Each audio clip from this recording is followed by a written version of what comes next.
Saudara, suasana di Iran semakin panas menyusul aksi unjuk rasa yang sudah berlangsung hampir 3 pekan. Pemerintah Iran menuding Amerika Serikat ikut memanas-manasi aksi unjuk rasa ini. Lalu bagaimana masa depan pemerintahan Iran? Kami membahasnya bersama dengan pakar hubungan internasional UNPAD, Mas Teguh Rejasa yang telah bergabung bersama kami di Kompas Petang. Selamat petang, Mas Reja. Selamat petang, salam dari UNPAD di Bandung. Anda melihat ini aksi unjuk rasa dan kejadian yang terjadi di Iran ini semata-mata hanya dipicu oleh masalah ekonomi atau ada penyebab lain? Terlebih kalau kita kaitkan dengan tudingan bahwa Amerika berada di balik kekacauan ini. Terima kasih. Kalau kita menyimak dari statement para duta besar Iran di seluruh dunia, yang terjadi adalah keterlibatan intelijen asing yang memperburuk ekonomi Iran.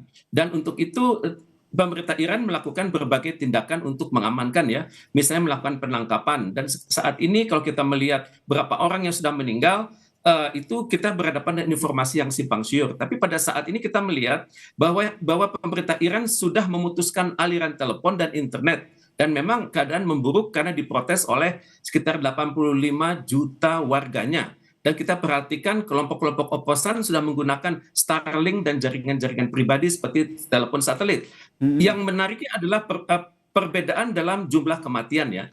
Kalau versi Anadolu itu mengatakan kematian itu 116, tapi versi Amerika Serikat adalah 544. Yang ditahan menurut versi Anadolu atau media di Turki adalah 2.600, dan sedangkan di Amerika Serikat menyebutnya ada 10.600. Tapi memang harus diakui demonstrasi sudah berjalan selama 3 minggu dan sangat dan terbukti mata uang Iran sudah jatuh dan ekspor Iran sudah terganggu. Jadi yang terlihat sekarang adalah demonstrasi itu sudah menyebar bukan hanya di kota-kota kecil tapi sudah masuk ke kota-kota besar di Iran. Dan ini sangat mengganggu pemerintah Iran. Misalnya kita lihat demonstrasi itu terjadi di daerah-daerah seperti Bandar Abbas. Kemudian demonstrasi juga sudah mulai menuntut turunnya pemerintahan yang saat ini memimpin. Sudah muncul slogan-slogan misalnya death to the dictator, kemudian long live the Shah. Jadi menurut Anda masalah utamanya adalah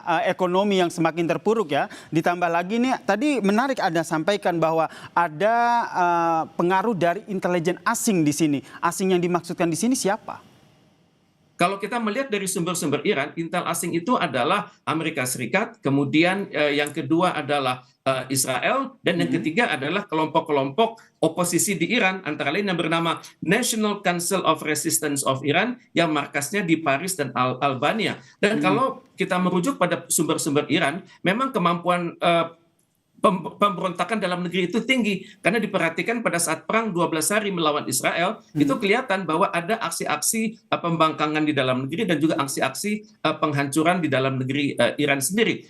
Tapi kalau kita merujuk kepada alasan Amerika Serikat konon akan menyerang Iran, itu harus diakui memang hubungan diplomatik sudah dapat dikatakan tidak ada. Karena sebelum 1979, hubungan Amerika Serikat, Iran, dan Israel itu sangat mesra pada saat Iran dipimpin oleh Syahansyah Muhammad Reza Pahlavi Aryamer, tapi diruntuhkan oleh suatu revolusi Iran tahun 1979 yang dipimpin oleh Ayatollah Ruhollah Khomeini. Dan sejak itu Amerika Serikat dipermalukan terus-menerus, antara lain mereka gagal menyelamatkan para sandera dalam suatu operasi tahun 79 namanya Blue Light Operation. Kemudian juga Amerika Serikat dipermalukan secara internasional saat Oliver North, seorang pejabat National Security Advisor pada Presiden Ronald Reagan, itu bersaksi atas aktivitas ilegal Amerika Serikat di Timur Tengah dan di Latin Amerika. Dan juga tampaknya Amerika Serikat saat ini sangat mendukung ambisi Israel yang bernama Greater Israel. Ini penguasaan Israel atas wilayah-wilayah di Timur Tengah yang terhambat akibat tingginya kemampuan Iran